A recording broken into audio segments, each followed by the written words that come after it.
जय श्री राधे कृष्णा, जय श्री संतोषी माँ।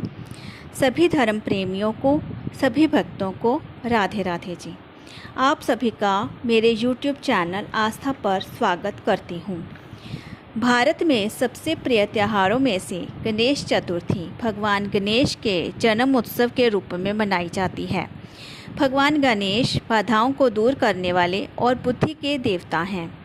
इस वर्ष गणेश चतुर्थी 7 सितंबर शनिवार को मनाई जाएगी, जो पूरे देश में उत्साह और भक्ति के साथ मनाया जाने वाला एक हर्षोल्लास अवसर है।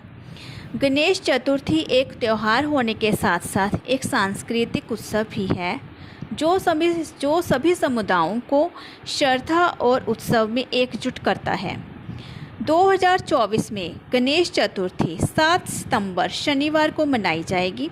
त्यौहार की शुरुआत हम अपने घरों और सार्वजनिक पंडालों में भगवान गणेश जी की खूबसूरती से तैयार की गई मूर्तियों के साथ होती है।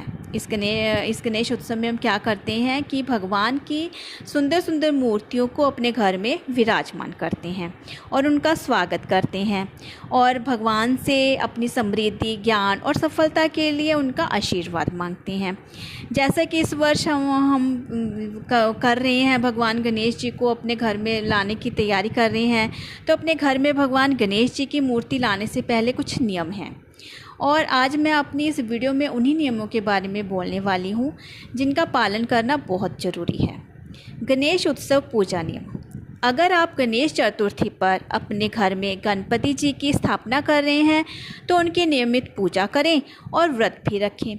जिस स्थान पर आपने गणेश जी की मूर्ति स्थापित की है उस स्थान की साफ सफाई का भी विशेष ध्यान रखें।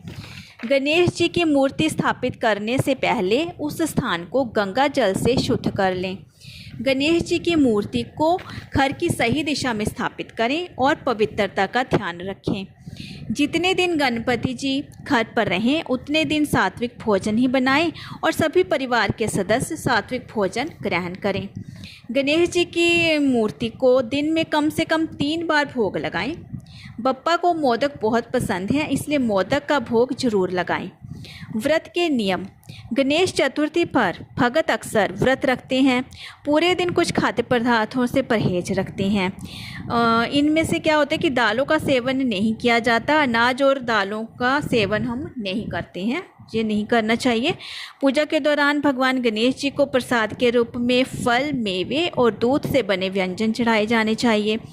गणेश चतुर्थी महाराष्ट्र, गुजरात, कर्नाटक और आंध्र प्रदेश राज्यों में बड़े उत्साह के साथ मनाई जाती है। यहाँ मूर्तियों को रखने के लिए विस्तृत पंडाल बनाए जाते हैं और भगत मोदक, लड्डू और अन्य मिठाइयाँ तैयार करते हैं। इन्हें प्रसाद के रूप में मूर्ति के सामने रखा जाता है। आरती समारोह में भगवान गणेश जी की स्तुति करते हुए, भक्ति गीत गाते हुए मूर्ति के सामने एक जलता हुआ दीपक भी जरूर रखा जाता है। त्योहार के अंतिम दिन प्रार्थनाओं और ढोल की थाप के बीच भगवान गणेश जी की मूर्ति को फिर जल में विसर्जन के लिए जुलूस के रूप में लाया जाता है। यह अनुसंधान प्रकृति में सृजन और विलय के चक्र का प्रतीक है। अभी कुछ वर्षों में गणेश चतुर्थी पर पर्यावरण अनुकूल उत्सवों पर भी ध्यान दिया जा रहा है। कई भगत विसर्जन प्रक्रिया के दौरान पर्यावरण पर पड़ने वाले प्रभाव को कम करने के लिए आजकल सजावट के लिए मिट्टी की मूर्तियों और प्राकृतिक सामग्रियों का उपयोग किया जाता है। इसमें अंत में मैं यही कहूँगी कि अगर हम अपने घर में भगवान गणेश जी को ला रहे हैं तो हमें सभी नियमों का पालन करना चाहिए और व्रत भी जो हम रखते हैं गणेश जी के लिए तो सात्विक भोजन ग्रहण करना चाहिए और पर्यावरण का भी ध्यान रखना चाहिए। मिट्टी से बनी मूर्तियों का ही हमें इस्तेमाल करना चाहिए, क्योंकि विसर्जन के समय ये पर्यावरण पर मतलब कम प्रभाव डालती है, दूषित प्रभाव नहीं पड़ता। तो अंत में आप सभी को गणेश चतुर्थी की हार्दिक शुभकामनाएं। दया करो आशीष दो प्रिय गणपति विशाल, विघ्न हरो मंगल करो हे गौरी के लाल। आप सभी को गणेश चतुर्थी के पावन पर्व की हार्दिक शुभकामनाएं। हर हर महादेव। जय श्री राम।